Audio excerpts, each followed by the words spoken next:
Halo teman-teman, kembali lagi dengan saya Rian. Sekarang kita masuk di pertemuan keempat di mata kuliah Logika Informatika. Nah, pertemuan keempat ini kita akan membahas tentang ekuivalensi logika yang pertama. Ya, secara spesifik kita akan membahas pengertian ekuivalensi, kemudian identifikasi logika dasar melalui hukum-hukumnya, dan penggunaan identitas logika untuk menyederhanakan ekspresi. Sebenarnya poinnya itu sih, tapi kita akan mengenalkan dulu beberapa hukum-hukumnya dan beberapa yang harus teman-teman ketahui terlebih dahulu untuk lebih dalam ke soal ya.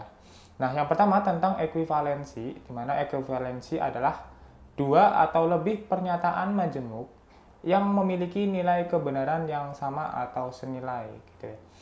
Nah, sebagai contohnya seperti ini. Jika teman-teman ada angka 2 plus 4, itu kan hasilnya 6 ya. Itu sama aja kita, kalau kita tulis sebagai 4 plus 2 kan. Nilainya sama, cuma posisinya beda. Nah, kalau kayak gini, artinya persamaan ini atau pernyataan ini adalah sama gitu. Tapi beda kalau teman-teman punya 10 kurangi 4, itu kan 6. Sama dengan 3 plus 3. Itu nilainya akan sama, tapi kan pernyataannya beda. Nah, itu namanya senilai.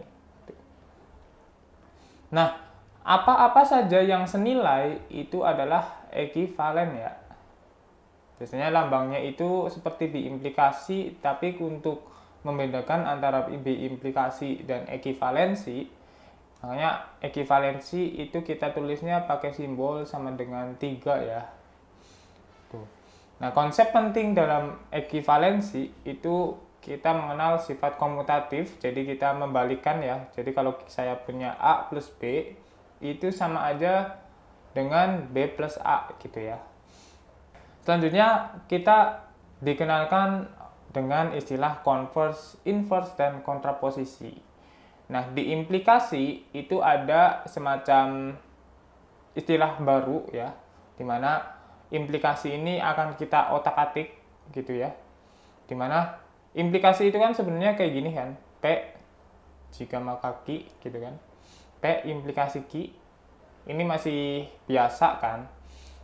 Nah, ternyata ada converse nih. Converse ini sebenarnya kalau kita punya P implikasi Q, Q-nya itu dibalik ke depan. Jadi Q implikasi P gitu.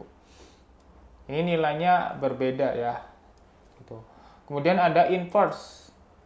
Nah, di inverse itu ibarat kata kita menegasikan implikasi ya. Menegasikan implikasi yang kita punya, P implikasi Q kita negasikan, berarti kan negasinya itu nanti dikalikan untuk masing-masing pernyataannya kan. Jadinya negasi P implikasi negasi Q gitu.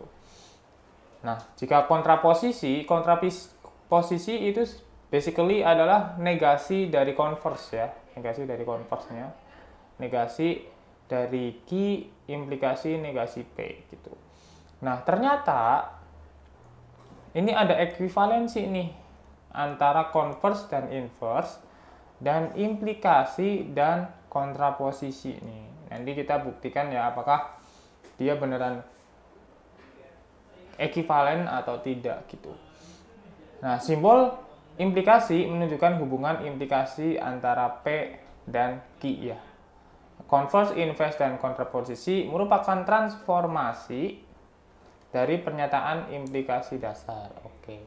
Nah, kalau teman-teman masih bingung terkait analoginya, bisa kita coba bacakan analoginya. Analogi implikasi itu seperti ada pernyataan seperti ini. Jika saya belajar, maka saya akan lulus ujian.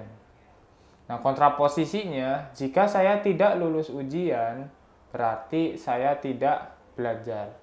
Ini kan berarti kalau kita punya P di sini, kemudian di sini adalah Q, yang saya akan lulus ujian adalah Q, maka kontraposisi itu jadi min Q atau negasi Q, dan saya tidak belajar itu jadi negasi P gitu.